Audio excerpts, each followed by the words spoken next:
Hello and नमस्कार। आज की कहानी है देवव्रत भीष्म की। राजा शांतनु शिकार खेलते हुए एक दिन गंगा के तट पर चले आए। वहां उन्होंने एक अद्भुत दृश्य देखा। गंगा के किनारे पे खड़ा एक सुदर्शन युवक बाणों की बौछार से गंगा की वेगवान धारा को रोके हुए थे। राजा उस युवक के पास पहुंचकर उसका परिचय पूछने ही वाले थे कि देवी गंगा वहां स्वयं उपस्थित हो गई और बोली, राजन, यह आपका पुत्र देवव्रत है। क्या? राजा चौंके। हाँ राजन। गंगा ने मुस्कुराकर उस युवक को अपने पास बुलाया और कहा, पुत्र, यही तुम्हारे पिता हैं, इन्हें प्रणाम करो। देवव्रत ने राजा शांतनु के चरण स्पर्श किए। राजा ने देवव्रत को आनंदित होकर अपने सीने से लगा लिया। पिता पुत्र के मिलन पर देवी गंगा ने कहा, राजन, महर्षि वशिष्ठ ने आपके पुत्र को वेद वेदांगों की शिक्षा दी है। असुरों के आचार्य शुक्राचार्य ने शस्त्र ज्ञान और रण कौशल में पारंगत किया है और भगवान परशुराम ने धनुर्विद्या का ज्ञान दिया है। युद्ध में केवल परशुराम ही आपके इस पुत्र का सामना करने की सामर्थ्य रखते हैं। आपका ये पुत्र जितना कुशल योद्धा है उतना ही कुशल राजनीतिज्ञ भी है। आज आपका ये पुत्र मैं आपको सौंप रही हूँ। अपनी बात कहकर गंगा ने देवव्रत का मस्तक चूमा और उसे आशीर्वाद देकर गंगा की लहरों में समा गई। राजा शांतनु अत्यंत तेजस्वी पुत्र को पाकर प्रफुल्लित मन से अपनी राजधानी लौट आए। राजधानी आकर उन्होंने देवव्रत को युवराज के पद पर सुशोभित कर दिया। धीरे धीरे 4 वर्ष बीत गए। राजा का मन आमोद प्रमोद में रमने लगा। एक दिन वे यमुना नदी के तट पर आखेट करने निकल गए। यमुना तट पर भ्रमण करते हुए उन्हें पूरा वातावरण दिव्य सुगंध से सुवासित हुआ लगा।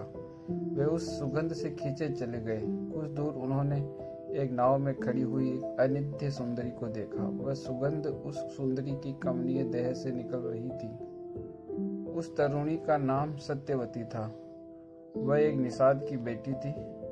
पहले उसकी देह से मछली के समान दुर्गंध निकला करती थी, किंतु फिर एक दिन उसकी मुलाकात महर्षि पराशर से हुई, जिन्होंने अपने तप के प्रभाव से उसे दुर्गंध मुक्त करके दिव्य सुगंध प्रदान करती। गंगा के वियोग के कारण राजा शांतनु के मन में जो उदासी छाई रहती थी, वह इस तरुणी को देखकर विलीन हो गई। वे उस युवती का संसर्ग पाने के लिए लालायित हो उठे। उनकी काम भावनाएं प्रबल हो उठी। उन्होंने आगे बढ़कर उस सुंदरी से कहा, हे सुंदरी, मैं हस्तिनापुर का राजा शांतनु हूँ। मैं तुमसे विवाह करना चाहता हूँ। क्या तुम मेरा ये प्रणय निवेदन स्वीकार करोगी?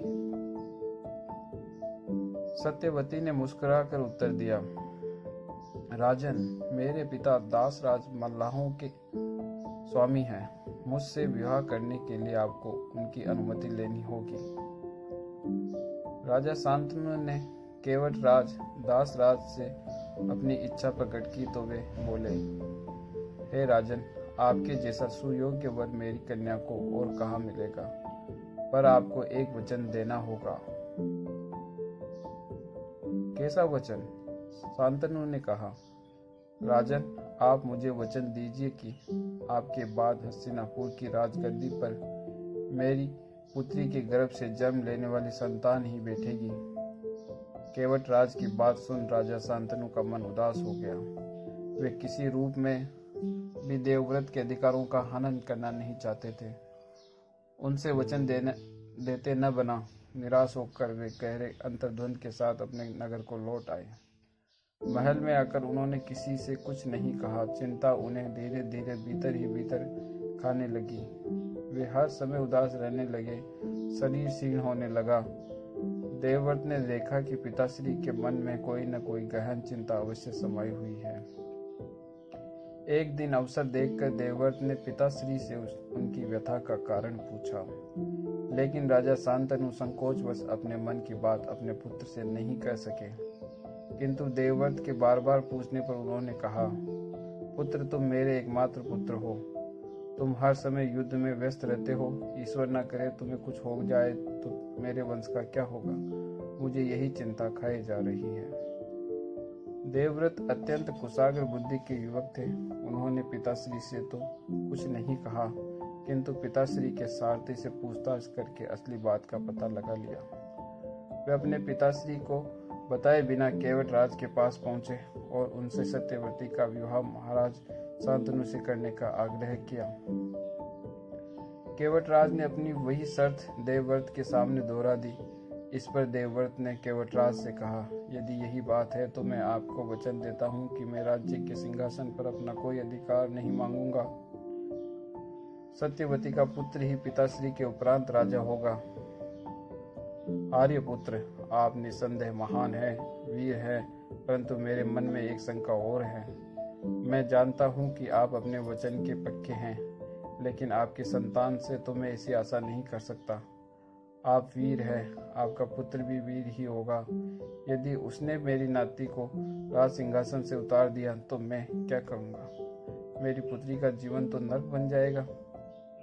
केवटराज की बात सुनकर देवव्रत ने तत्काल आकाश की ओर हाथ उठाकर भीष्म प्रतिज्ञा की कि केवटराज, मैं 10 दिशाओं को साक्षी मानकर प्रतिज्ञा करता हूँ कि मैं विवाह नहीं करूँगा और आजन्म ब्रह्मचारी रहूँगा।